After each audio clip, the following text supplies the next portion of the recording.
Do you know I am toxic girl. मैंने कभी नहीं सोचा था कि मेरे साथ भी कुछ ऐसा हो सकता है, लेकिन जो हुआ उसे बदला नहीं जा सकता। पर शायद मेरी कहानी जानने के बाद कुछ लोग यही कहेंगे, यू आर टॉक्सिक। वैसे आप लोग क्या कहेंगे ये तो वीडियो के एंड में ही पता चलेगा। तो फिर कौन थी ये लड़की और क्या थी इसकी पूरी कहानी और क्यों क्या कुछ हुआ था इस लड़की के साथ, ये पूरी कहानी जानने से पहले मेरा नाम है सुमित और आप देख रहे हैं देश दुनिया की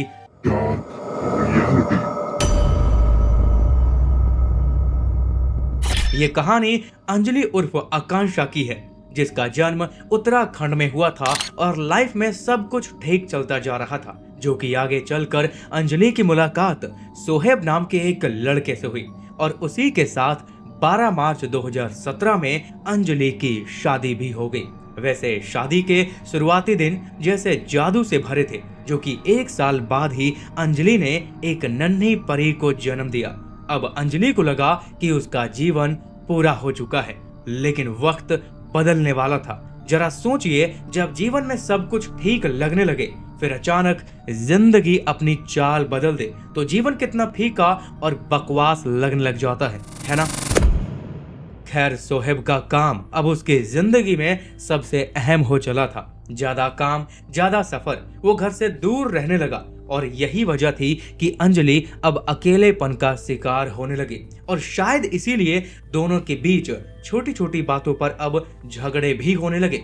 कभी पैसों की तंगी तो कभी भावनाओं की दूरी, और इसीलिए ये बहस झगड़े से बदलकर बड़े बड़े लड़ाई झगड़ों में तब्दील होने लगी। और फिर वो दिन भी आया जब सब कुछ खत्म हो गया।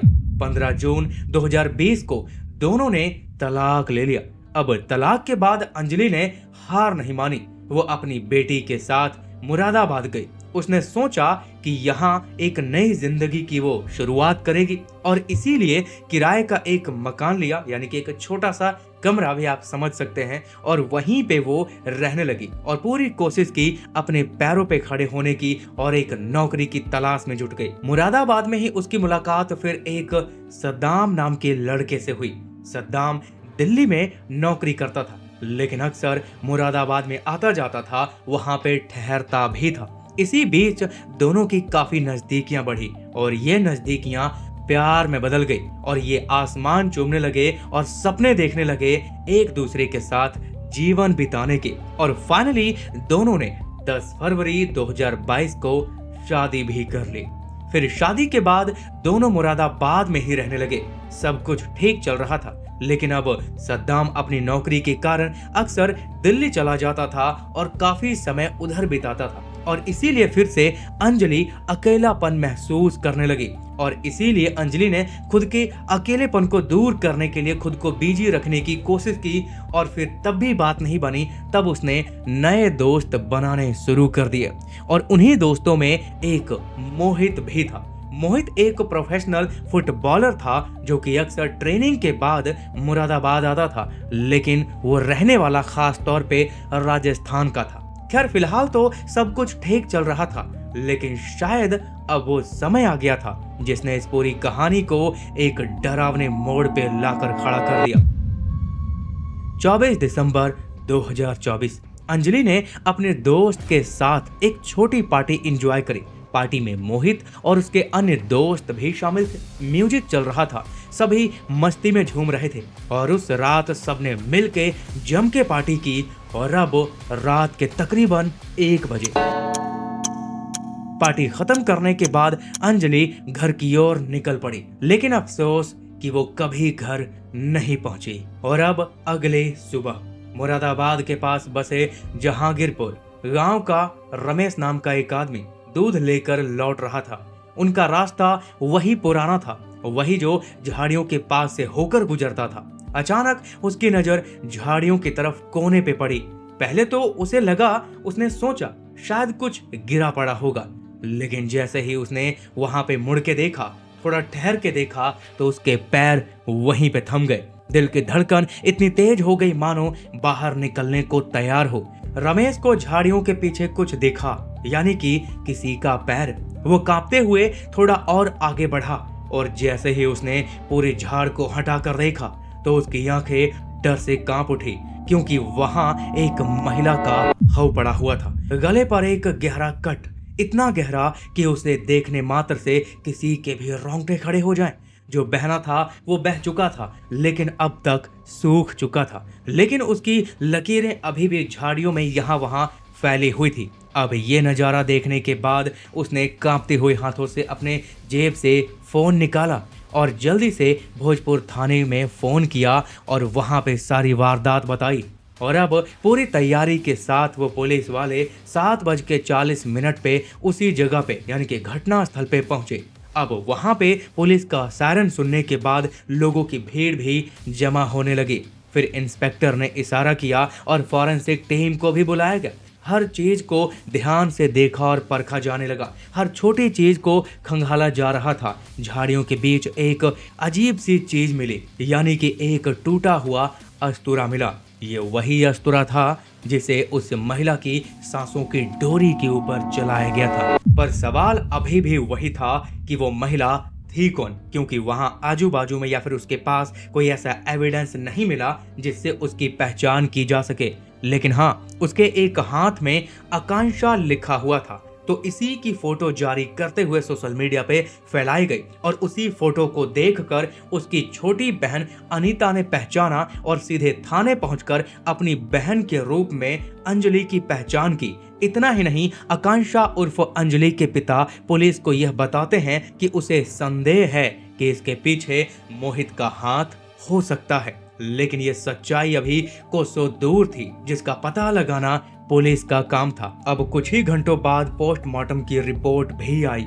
रिपोर्ट के अनुसार अंजलि रात के लगभग 3 बजे के आसपास ये दुनिया छोड़ चुकी थी। गले पर गहरे निशान थे, लेकिन शरीर पर कोई चोट के निशान नहीं पाए गए। इसके बाद पुलिस ने उधम सिंह नगर के न्यू केशवपुरम कॉलोनी में पूछताछ के लिए वहां पे पहुंची, जहां पर अंजलि रहा करती थी। तो वहां के कुछ लोगों ने यानी कि उनके पड़ोसियों ने बताया कि आखिरी बार हमने अंजलि को मोहित सैनी के साथ बाइक पे सवार होके पार्टी के लिए जाते देखा था, लेकिन लौट कर अब तक नहीं आई। फिर पुलिस ने उसी समय ये तय किया कि सबसे पहले उन लोगों को पूछने के लिए बुलाना होगा जो पार्टी में मौजूद थे। फिर सभी दोस्तों को वहां पे बुलाया गया और पूछताछ की गई, जहां पे मोहित का नाम बार बार जिक्र हो रहा था। खास तौर पे मोहित हाईलाइट हो रहा था। लेकिन जब मोहित से पूछताछ की गई तो उसने कुछ खास नहीं बताया, वो अजीब सी बातें करने लगा। लेकिन जब पुलिस ने मोहित की कॉल लोकेशन और आखिरी घंटों की डिटेल्स खंगाली तो पुलिस को पता चला कि पार्टी खत्म होने के बाद मोहित और अंजलि एक साथ निकले थे और एक चश्मदीदा ने भी इस बात की पुष्टि कर दी थी। और अब पुलिस के पास पुख्ता सबूत हो चुके थे, इसीलिए अब अगले ही दिन यानी कि 28 दिसंबर की सुबह पुलिस ने मोहित और उसके दोस्त ओमकार को हिरासत में लिया। शुरुआत में मोहित ने सब कुछ बताने से इनकार किया, वो इधर उधर की बातें करने लगा। लेकिन जब उसे सबूत दिखाए गए यानी कि कॉल रिकॉर्ड्स, फॉरेंसिक रिपोर्ट और चश्मदीदा गवाह, तो उसका चेहरा उतरने लगा और वहीं से खुला वो फ्लैशबैक जिसने इस पूरी कहानी को पानी की तरह साफ कर दिया।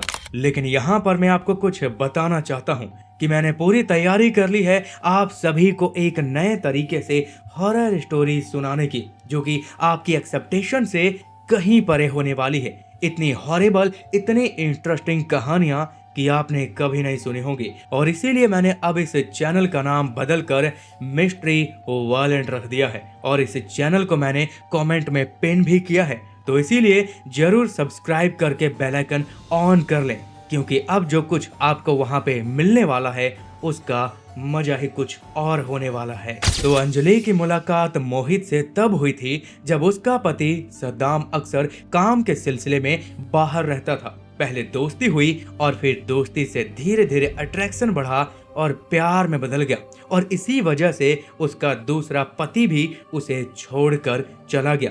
लेकिन वह जिस फ्लैट में रह रही थी वो वहां से नहीं गई, बल्कि वहीं पे रहती रही, और धीरे धीरे मोहित और अंजलि एक साथ लिव इन में रहने लगे। बाकी कुछ जानकारी के हिसाब से कुछ आर्टिकल में ये भी बताया गया है कि उन दोनों ने लव मैरिज भी कर ली थी। अब इस बात में कितनी सच्चाई है मैं कुछ नहीं कह सकता, लेकिन समस्या तब हुई जब मोहित के साथ रिलेशनशिप में होने के दौरान भी अंजलि का अपने पहले पति के साथ फिर से संबंध हो गया। यानी कि दोनों में संपर्क हुआ, बातचीत आगे बढ़ने लगी और यही बात मोहित को चुभने लगी। इसी के साथ एक और वजह सामने आई जो कि मोहित ने खुद बताई कि उसके घर वाले यानी कि मोहित की शादी करवाना चाहते थे और इसी वजह से वो अंजलि से खुद का पीछा भी छुड़ाना चाहता था। और इन दोनों कारणों की वजह से उसने एक भयानक साजिश रची और उसे पार्टी में बुलाया और खूब पार्टी करी। लेकिन अचानक पार्टी के बाद मोहित ने बहाना बना दिया कि उन्हें अब जल्दी से